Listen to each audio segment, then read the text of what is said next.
नमस्कार. कसे आहात सर्व? नक्की छान असणार.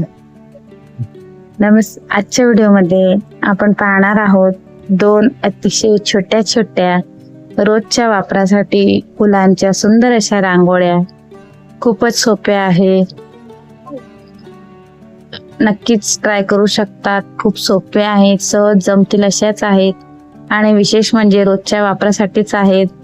तर नक्कीच व्हिडिओ शेवटपर्यंत बघा. आवडल्यास लाईक, शेअर, सबस्क्राईब करा. धन्यवाद.